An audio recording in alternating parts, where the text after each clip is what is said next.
Good morning everybody. निर्मल शिक्षक प्रशिक्षण महाविद्यालय में एक बार फिर से आपका स्वागत है। सामाजिक विज्ञान शिक्षण की शिक्षण विधियों पर आज अपन चर्चा करेंगे। बात आती है कि विधि कहते किसे हैं। विधि से तात्पर्य है तरीका। शिक्षण से मतलब है पढ़ाना, यानी पढ़ाने का तरीका।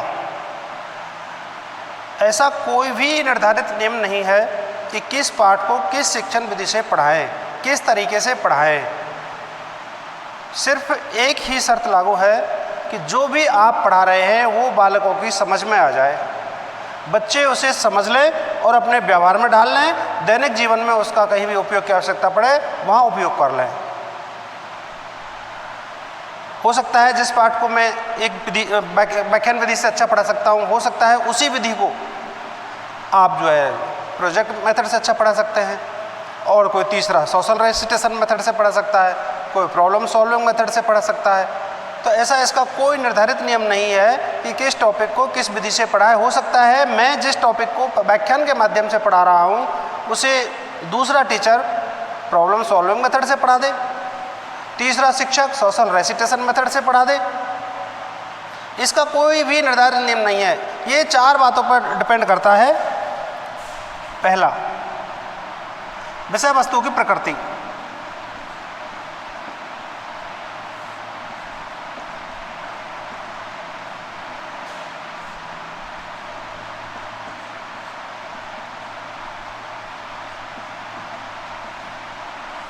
कि जो शिक्षण हम कराने जा रहे हैं उसकी विषय वस्तु कैसी है।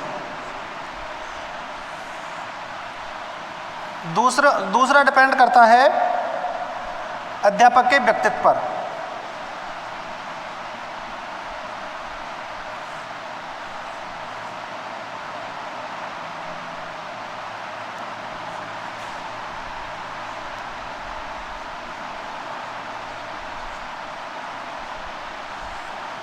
और जो तीसरी बात है वो डिपेंड करता है अध्यापक का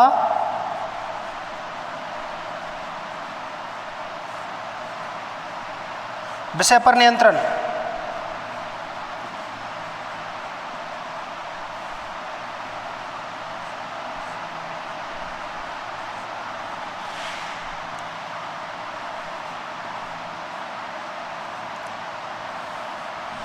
और एक लास्ट बात है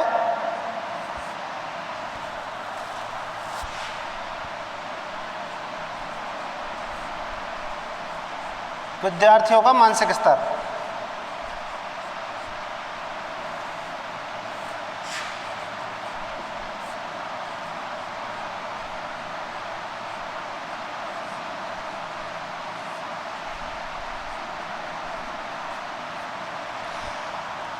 इन चार बातों को ध्यान में रख के हमें शिक्षण विधि का चयन करना होता है। जैसे पहला है विषय वस्तु की प्रकृति। सबसे पहले शिक्षक को इस बात पर ध्यान देना होगा कि हमारी विषय वस्तु है उसकी प्रकृति कैसी है। उस प्रकृति के अकॉर्डिंग ही हम शिक्षण विधि का चयन करते हैं। मान लीजिए उसकी प्रकृति ऐसी है जिसे साधारण ही बालक आसानी से समझ सकते हैं, तो हम यहाँ इसको लेक्चर मेथड काम में ले सकते हैं। अगर अध्यापक ये मानता है कि ऐसा इसमें कोई ऐसी चीज़ काम में लेनी चाहिए जिससे बालक एक्टिव भी रहे, मानसिक रूप से भी और शारीरिक रूप से, तो वो प्रोजेक्ट मेथड काम में ले लेगा। अगर कक्षा आपकी छोटी है, भाषा शिक्षण आप करा रहे हैं, तो पाठ्य पुस्तक विधि काम में ले लेगा। और बच्चे बिल्कुल ही छोटे हैं और आप कक्षा में पढ़ाना चाहते हैं तो स्टोरी टेलिंग मेथड यहाँ काम में आएगा। कहने का मतलब एक ही चैप्टर, एक ही क्लास, अलग अलग सेक्शन, अलग अलग टीचर, उन सब के लिए अलग अलग मेथड्स, अलग अलग डिवाइसेस, अलग अलग टेक्निक्स, अलग अलग शिक्षण सहायक सामग्री, सारी चीज़, सारी व्यूज अलग अलग हो गई। तो ये डिपेंड करता है कि हमारी विषय वस्तु की प्रकृति क्या है। दूसरा है अध्यापक का व्यक्तित्व। शिक्षण विधि इस बात पर भी डिपेंड करती है कि अध्यापक का व्यक्तित्व कैसा है, रचनात्मक है, कलात्मक है, कैसा है। यदि रचनात्मक कलात्मक हमारा व्यक्तित्व है तो हम अच्छे तरीके से व्याख्यान के माध्यम से ही चित्र आदि श्यामपट पर तैयार करके हम बालकों को उस चीज़ को आसानी से समझा सकते हैं, बालकों से आसानी से समझ सकते हैं। कितने ही गूढ़ की बात हो, कितनी क्लिष्ट विषय वस्तु हो, सारी विषय वस्तु, सारी क्लिष्ट सब्जेक्ट्स को श्यामपट के माध्यम से अध्यापक आसानी से समझा सकता है। शिक्षक का सबसे जो सच्चा साथी है वो है चॉक, टॉक और ब्लैक बोर्ड, इन 3 चीज़ के माध्यम से वो अच्छे से अच्छे तरीके से पढ़ाता है।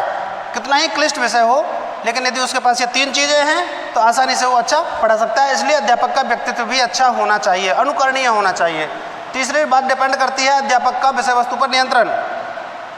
जैसा कल ही मैं आपको बता रहा था कि सामाजिक विज्ञान शिक्षण के साथ ये बहुत गलत होता है, अन्याय होता है इस विषय के साथ, कि इस विषय को यदि कहीं पोस्ट वैकेंट है तो कोई भी शिक्षक पढ़ा लेता। अब पढ़ाते कैसे हैं? किसी भी बच्चे का नाम ले लेंगे, अंकुर खड़ा हो जा, पार्ट नंबर 5 निकालिए और पढ़िए। अंकुर ने पूरा अमला पढ़ दिया, बच्चा है वो तो जैसा कहेंगे ऐसे ही करेगा। उसके बाद शिक्षक कहेगा ठीक है बेटा समझ में आ गई, अब इसके प्रश्नों को करके कल लाना। अब समझ में क्या आया? कुछ नहीं। बालक ने उसका वाचन किया, अध्यापक ने उसको निर्देश दिया, बालक क्या समझेंगे? कुछ नहीं। ऐसे तो सारे बालक पढ़ लेते। लेकिन यदि अच्छा अध्यापक है, विषय वस्तु पर उसका नियंत्रण है, तो अच्छे से अच्छे तरीके से बालकों को पढ़ाएगा, अच्छे से अच्छे उदाहरण देगा, अच्छे से अच्छे दृष्टांत देगा, अच्छे से अच्छी सहायक सामग्री काम में लेगा, अच्छे से अच्छी शिक्षण विधि काम में लेगा, अच्छे से अच्छे शिक्षण कौशलों को प्रयुक्त करेगा। इस तरह से ये कहा जा सकता है कि कोई भी शिक्षण विधि इस बात पर डिपेंड करती है कि अध्यापक का विषय वस्तु पर नियंत्रण कितना है। उस विषय का विशेषज्ञ यदि अध्यापक है तो अच्छे तरीके से किसी भी विधि को काम में लेके पढ़ा सकता है। चौथी बात आती है विद्यार्थियों का मानसिक स्तर। हमें यह पता होना चाहिए कि हमारी कक्षा के बालकों का मानसिक स्तर क्या है, उनकी रुचियां क्या हैं, उनका सोचने का जो तरीका है वो कैसा है, उनका अनुभव क्षेत्र कितना है, उनकी मानसिक आयु कितनी होगी, उनकी वास्तविक आयु कितनी है। इन सारी बातों को अध्यापक अपने मस्तिष्क में रखे और फिर विधि का चयन करे तो अच्छे तरीके से वो पढ़ा सकता है। इस तरह से ये कहा जा सकता है कि किसी भी शिक्षण विधि को अप्लाई करने के लिए हमें इन 4 चीज़ों पर विशेष ध्यान देना होगा। उसके बाद ही उनको अच्छे तरीके से अच्छी शिक्षण विधि के माध्यम से हम पढ़ा सकते हैं। अब बात आती है कि शिक्षण विधि हम इतने टाइम से लग रहे हैं, आखिर ये है क्या, इसका अर्थ क्या है? सामान्यतः हम इसको पढ़ाने का तरीका मानते हैं, लेकिन विभिन्न विद्वानों ने इसकी अलग अलग परिभाषाएं दी हैं। इसका मतलब हुआ कि सभी शिक्षाविद इस बात पर मतैक्य नहीं हैं कि शिक्षण विधि की परिभाषा ये होनी चाहिए। हर शिक्षाविद ने, हर लेखक ने, हर विद्वान ने अपनी अपनी अलग अलग परिभाषाएं दी हैं।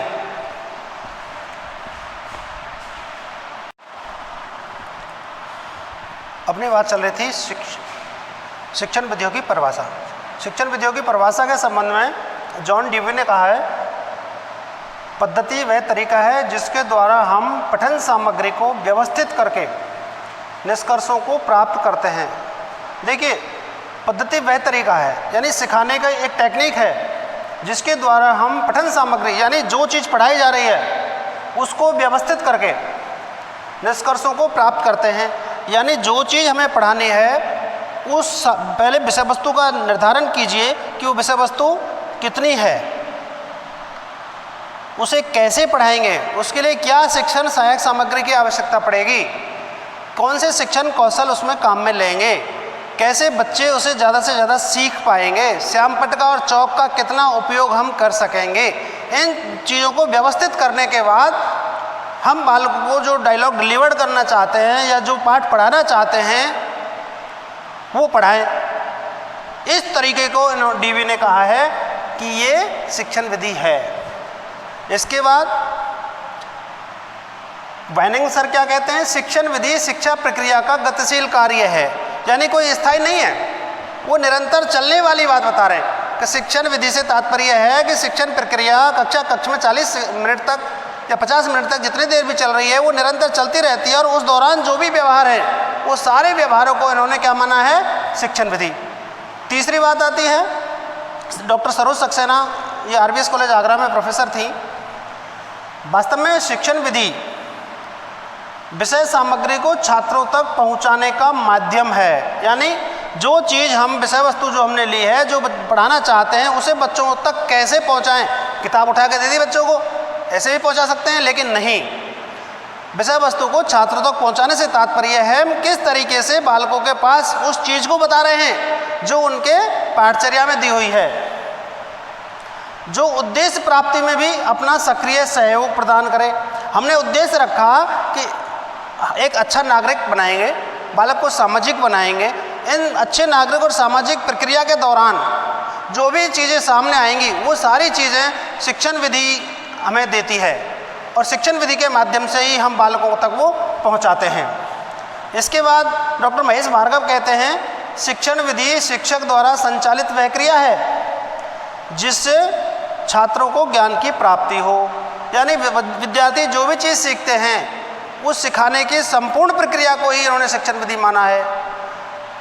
इसका मतलब है सभी लोग एक बात ज़रूर मानते हैं कि जो भी ज्ञान बालकों को हम देना चाहते हैं उस ज्ञान को देने की जो प्रक्रिया है, सिखाने का जो तरीका है, उसे ज़्यादा प्रभावी बनाने के लिए हम क्या क्या चीज़ें उसमें काम में ले रहे हैं, वो सारी चीज़ें इसमें आती हैं। इसीलिए इसको शिक्षण विधि नाम दिया गया है। अतः यह कहा जा सकता है कि शिक्षण विधि वह तरीका है जिससे किसी भी क्लिष्ट विषय को बालकों तक आसानी से हम पहुंचा सकते हैं और आसानी से समझा सकते हैं। उस पहुंचाने और समझाने का जो तरीका है वही शिक्षण विधि है, अर्थात यह बहुत ही महत्वपूर्ण है। इसके उद्देश्य क्या हैं? शिक्षण विधियों को शिक्षण में लाने के पीछे कारण क्या रहा, वो मैं आपको बताता हूँ।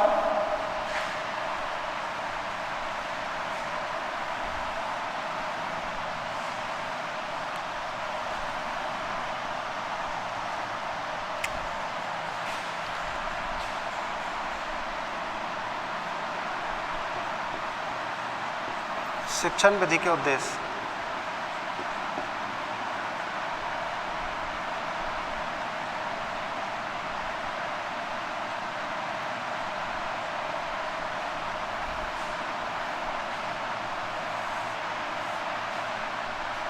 इसमें पहला है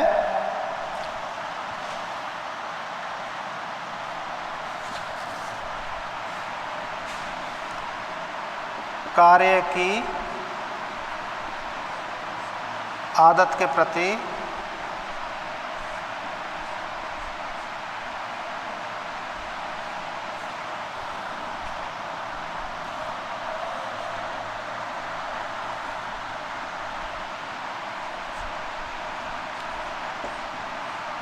उचित दृष्टिकोण।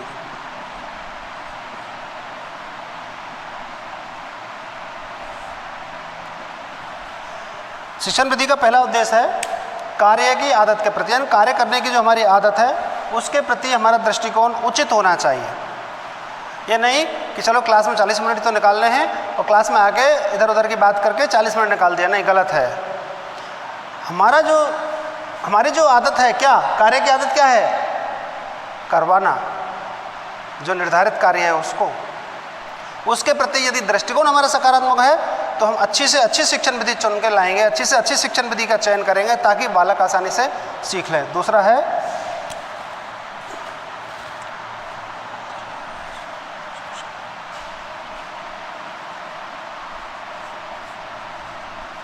कार्य के प्रति ईमानदारी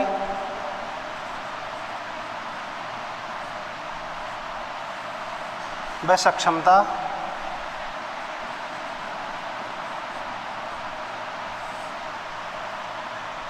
उत्पन्न करना।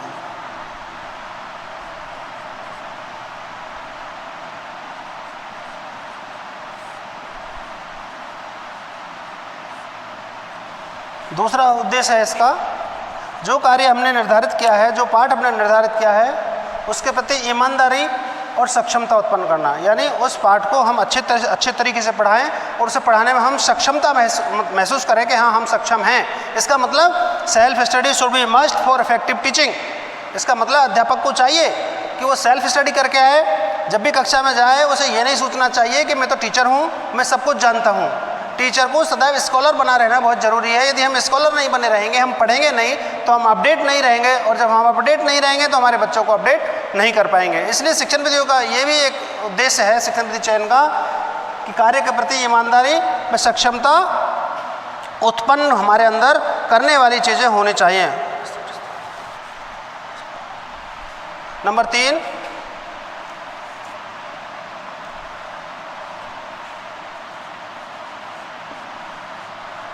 उद्देश्यपूर्ण तथा वास्तविक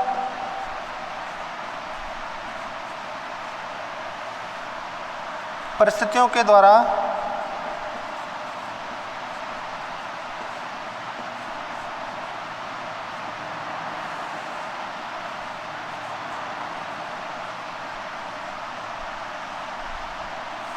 सीखने के लिए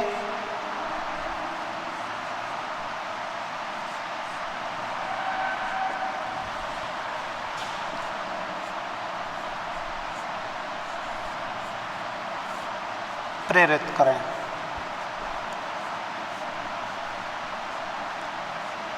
मतलब विद्यार्थियों को उद्देश्यपूर्ण व वास्तविक परिस्थितियों के द्वारा, यानी जो उद्देश्य हमने निर्धारित किए हैं कि भाई बच्चों में हमें ये तब्दीली लानी है, वो प्लस वास्तविक परिस्थिति, यानी कक्षा में ऐसी स्थिति पैदा कर दो जो बालक पढ़ने के लिए ऑटोमेटिक ही प्रेरित हों। ये कार्य शिक्षण विधि कर सकती है। जब अच्छे तरीके से बच्चों को पढ़ाएंगे तो बच्चों को इंटरेस्ट आएगा तो ऑटोमेटिक ही कक्षा का माहौल अलग तरह का हो जाएगा। लेकिन जब हम शिक्षण विधि ऐसी चुन के लाए हैं, कक्षा में हास्यास्पद स्थिति बन रही है, कक्षा में अनुशासनहीनता की स्थिति बन रही है, तो बालक नहीं सीख पाएगा। अगला है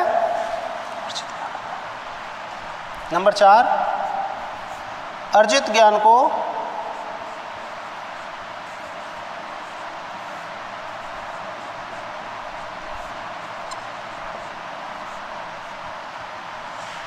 व्यावहारिक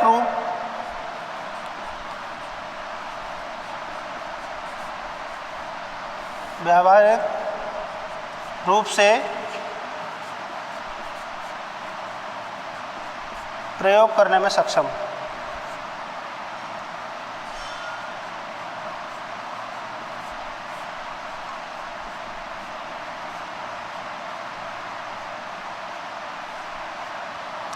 शिक्षण विधि का एक उद्देश्य ये भी है, हम शिक्षण विधि चयन करते हैं और उसमें अर्जित ज्ञान को व्यावहारिक रूप से प्रयोग करने में सक्षम बालक को बनाने वाले हो।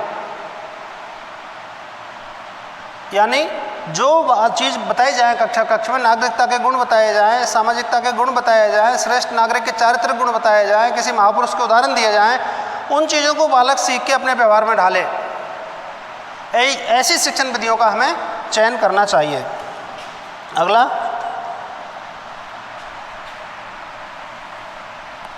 नंबर 5, स्वाध्याय हेतु प्रेरित करने वाली हो।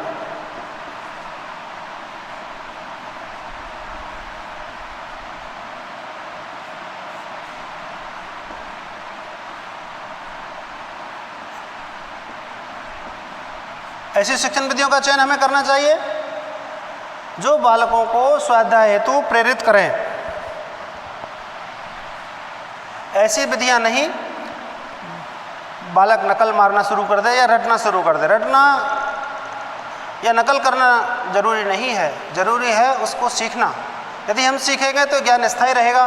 तो स्वाध्याय के माध्यम से जो भी चीज़ें हम सीखेंगे वो स्थायी ज्ञान होता है, क्योंकि उन शिक्षण विधियों के माध्यम से इतने प्रेरित हो जाते हैं बालक कि ऑटोमेटिकली वो अच्छे तरीके से पढ़ते हैं। भाषण, लेखन,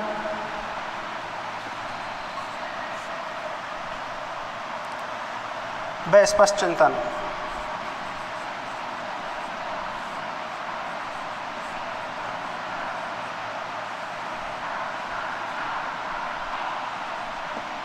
की क्षमता उत्पन्न करने वाले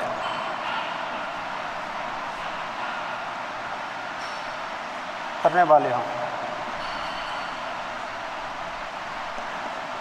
अच्छी शिक्षण विधि उस विधि को कहा गया है जिससे बालक में भाषण करने की क्षमता विकसित हो, लेखन की क्षमता विकसित हो और स्पष्ट चिंतन की, यानी उसको सारी चीज़ आ जानी चाहिए। अच्छे से अच्छे तरीके से बोलना आ जाना चाहिए कि एक अच्छे नागरिक को किस तरह से बोलना चाहिए, संयमित बोलना, विधायक भाषा में बोलना जिससे हमारा समाज स्वीकार करे, अच्छा लेखन जिससे हमारी समाज को प्रेरणा मिले, और स्पष्ट चिंतन अपने चिंतन के माध्यम से एक नई चीज़ और सामने लाए। ये तीनों कार्य करने वाली होनी चाहिए हमारी शिक्षण विधि। तो शिक्षण विधि अच्छी है यदि, तो ये जरूर होगा। इससे अगला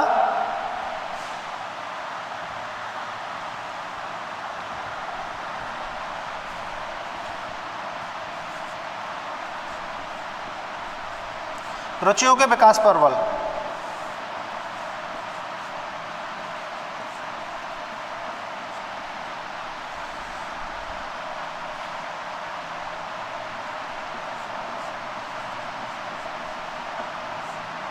ताकि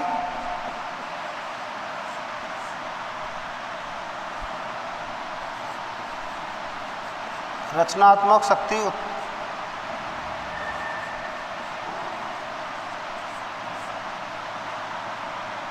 विकसित हो।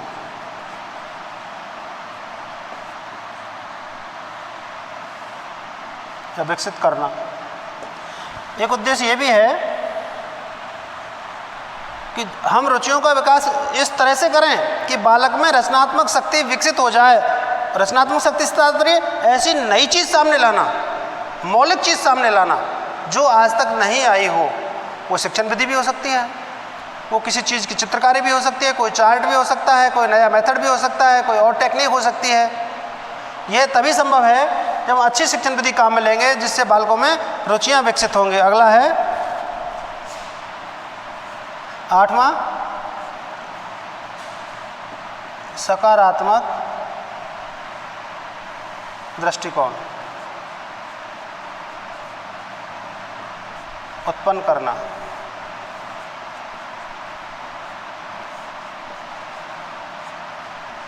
अच्छी शिक्षण विधि उस शिक्षण विधि को भी कहा गया है जो बालकों में सकारात्मक दृष्टिकोण पैदा करे।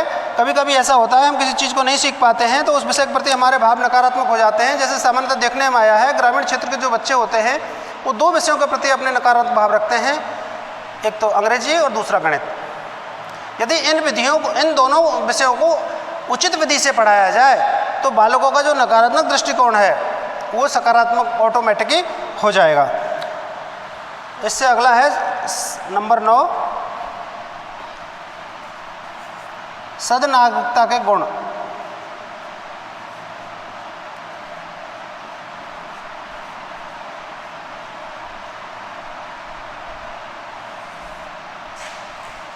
के गुणों का विकास।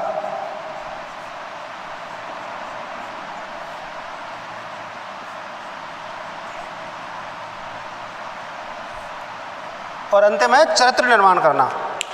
यानी इन शिक्षण विधियों का ये 10 उद्देश्य हैं। सद्नागरिकता के गुणों से तात्पर्य जो देश के बारे में और समाज के बारे में सोचे। चारित्रिक गुणों से मतलब है कि हम चारित्रिक दृष्टि से समाज के सामने एक आइडियल हों, हमारी कहने में और कथने में कोई अंतर नहीं हो, समाज के लिए हम कार्य करें, तो इस तरह से हमारा एक अलग से ही एक कैरेक्टर, एक चरित्र निर्मित होगा। और ये सब संभव है शिक्षण विधियों के माध्यम से। यदि अच्छे तरीके से हम बालकों को पढ़ाएंगे तो निश्चित रूप से वो आगे का कार्य करने के लिए प्रेरित होंगे। शिक्षण विधियों के प्रमुख तत्व कौन से हैं वो भी मैं आपको बता देता हूँ। भाई अच्छी शिक्षण विधि उसे कहेंगे जिसमें ये एलिमेंट्स होंगे। अगर ये एलिमेंट्स उसमें नहीं हैं तो उस शिक्षण विधि को हम अच्छी शिक्षण विधि नहीं कहेंगे। जैसे बातचीत या संप्रेषण। पहली है बातचीत,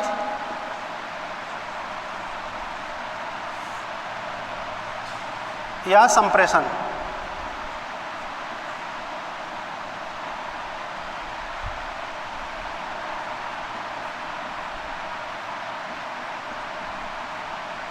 इसका मतलब है टॉकिंग एंड कम्युनिकेशन। हमारा संप्रेषण बहुत अच्छा होना चाहिए, हमारे बातचीत का तरीका बहुत अच्छा होना चाहिए।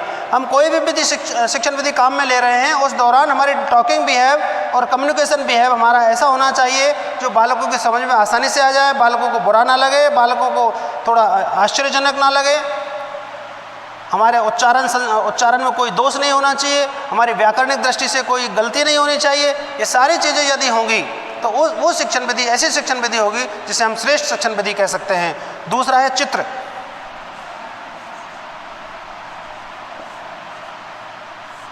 पिक्चर। कई बार ऐसा होता है शिक्षक एक शिक्षण विधि काम में ले रहा है लेकिन उस शिक्षण विधि के माध्यम से वो सही तरीके से बालकों को कन्विंस नहीं कर पा रहा है, तो उसके लिए शिक्षक विभिन्न प्रकार के चार्ट काम में लेता है। जैसे फ्लो चार्ट बना दिया इस तरह का,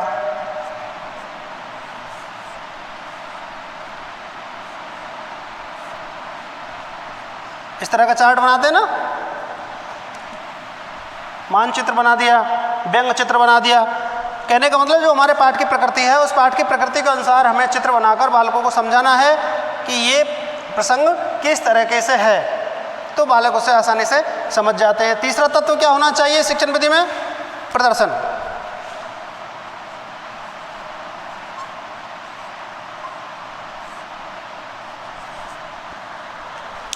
कक्षा कक्ष में डेमोन्स्ट्रेशन देना भी एक कला है।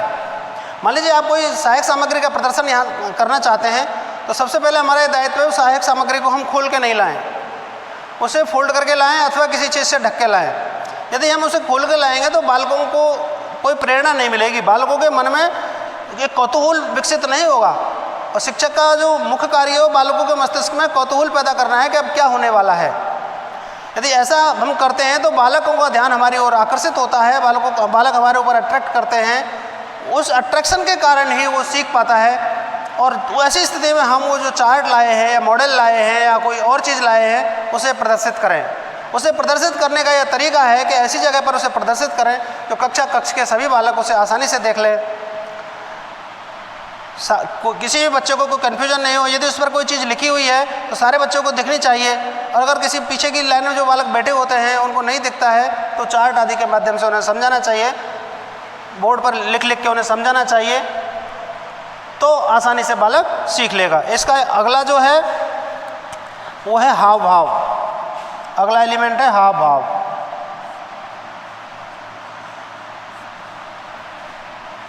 शिक्षक के हाव भाव प्रसंग के अनुकूल होने चाहिए। कक्षा कक्ष में जब आप जाएंगे तो आपका चेहरे पर प्रसन्न मुद्रा होनी चाहिए।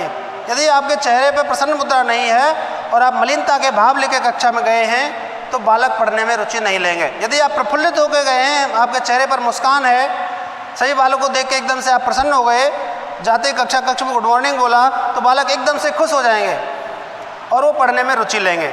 अपनी जो कोई समस्या है उस समस्या को भी आसानी से वो आपके सामने कह देंगे। दूसरा, हमारे पाठ की प्रकृति क्या है, उस पाठ की प्रकृति के अकॉर्डिंग हमारे चेहरे पर हाव भाव होना चाहिए। मान लीजिए कोई आप गद्य पढ़ा रहे हो या पद्य पढ़ा रहे हो, पद्य में कोई वीरस की कविता पढ़ा रहे हो, जैसे चमकुटी सन 57 में बेतलवार पुरानी थी, बुंदोले हर बोलो के मुँह हमने सुनी कहानी थी, खूब लड़ी मर्दानी वो तो झांसी वाली रानी थी।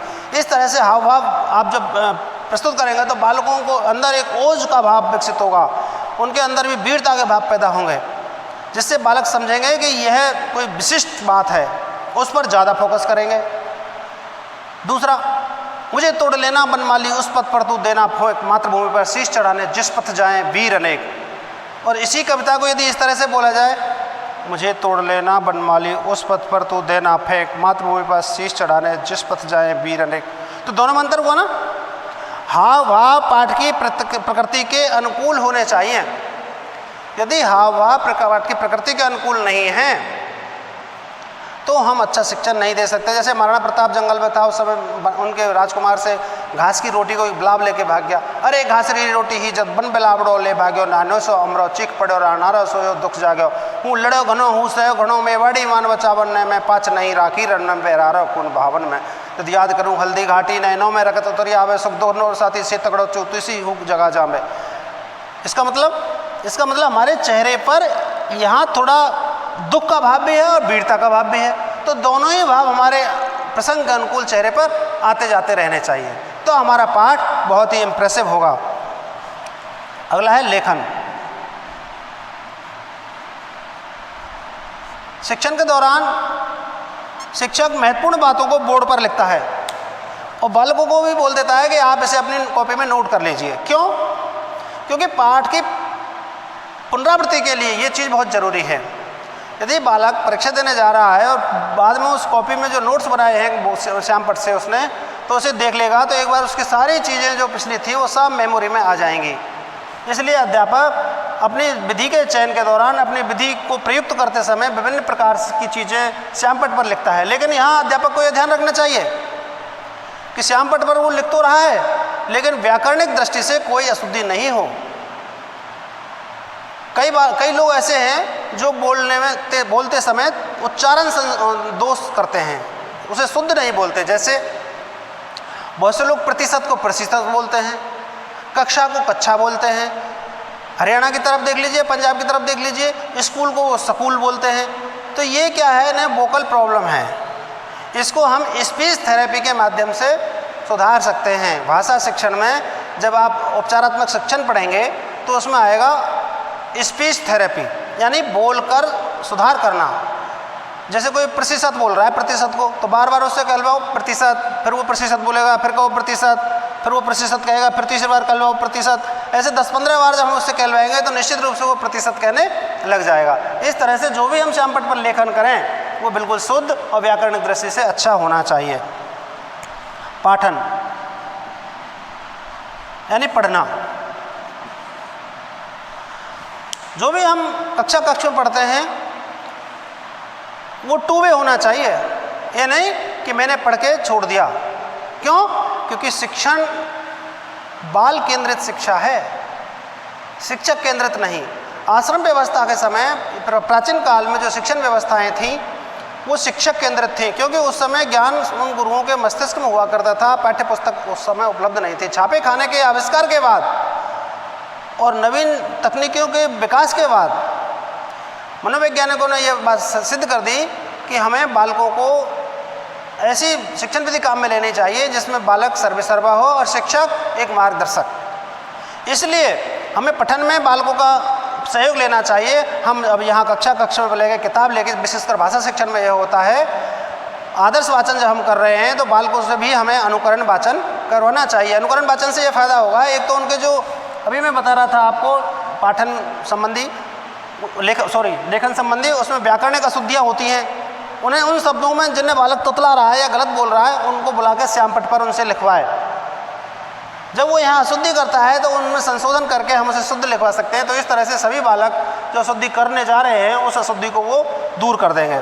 और लास्ट है निर्देशन।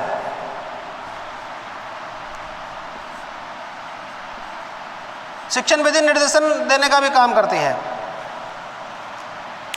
कक्षा में हम विभिन्न प्रकार के निर्देश बालकों को देते हैं, किस तरह से पढ़ना है, क्या करना है, क्या नहीं करना है। विशेषकर हम जब काउंसलिंग करते हैं परीक्षा के कुछ समय पहले, जिससे बालकों में तनाव नहीं रहे, तनाव उनका रिलीज हो जाए, उसके लिए विभिन्न प्रकार के गाइडेंस हम उसको देते हैं। तो शिक्षण विधियों के माध्यम से ही यह संभव है। इस तरह से शिक्षण जो उन्हीं शिक्षण विधियों को अच्छा शिक्षण विधि माना गया है जिनमें ये 7 एलिमेंट्स, 7 तत्व जो है शिक्षण विधि के प्रमुख तत्व।